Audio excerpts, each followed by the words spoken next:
Well, Colmcille was a real historical person, although there are millions of legends about him and folklore.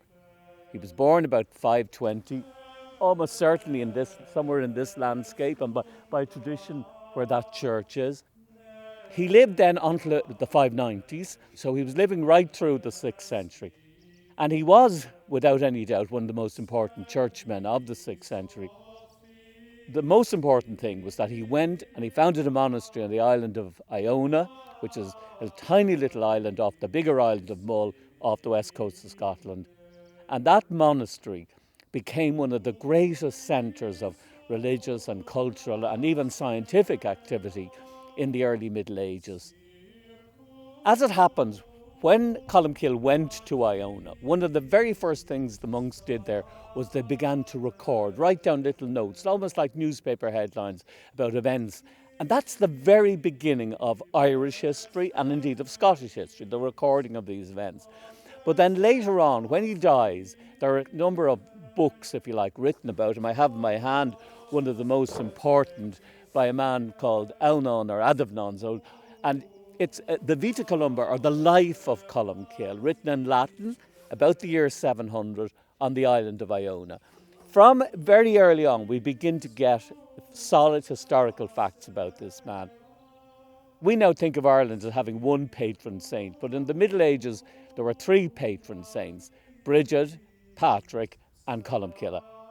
But Colmcille was in some ways the favourite, and they told stories about him, and they made stories up about him, and he becomes a kind of a trickster. He's always besting people, or besting druids and what have you.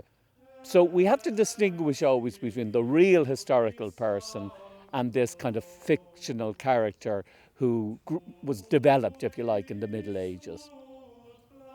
One of the best myths and best stories about Colmcille, but it's totally unhistorically, it's factually untrue, but it's the story of he copies a book, a copy of the Psalms, and without the permission of the owner, and the owner is furious that he copied it, and he submits the case to the High King, and the High King makes the famous judgment: to every cow its calf, to every book its copy.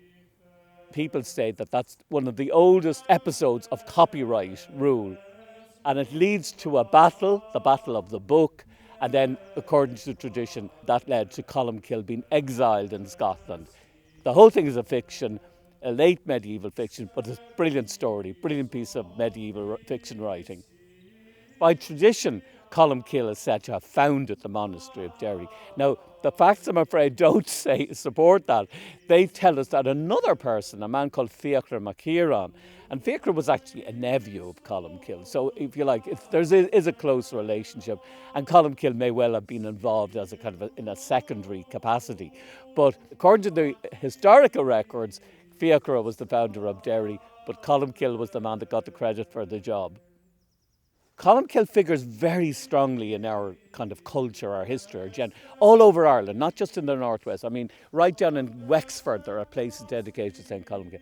Now, one of the reasons for that was because he himself and the people around him were writers, and they wrote so that his story gets written down. Writing was very rare in the early medieval times, so anybody who did it or who was written about, such as in this manuscript here, their memory was likely to survive, and then, of course, throughout the Middle Ages, it would be built on. And also what we call the monastic confederation, the network of monasteries that were founded by Colmcille or by monks from Iona.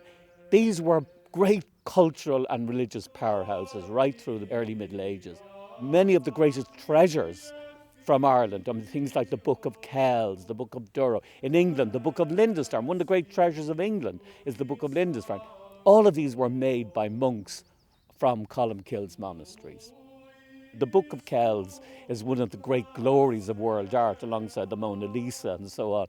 And it will survive, and therefore people need to explain it. So I have no doubt that 500 years from now, people will be still talking about Colmcille and still interested in as a character in our culture.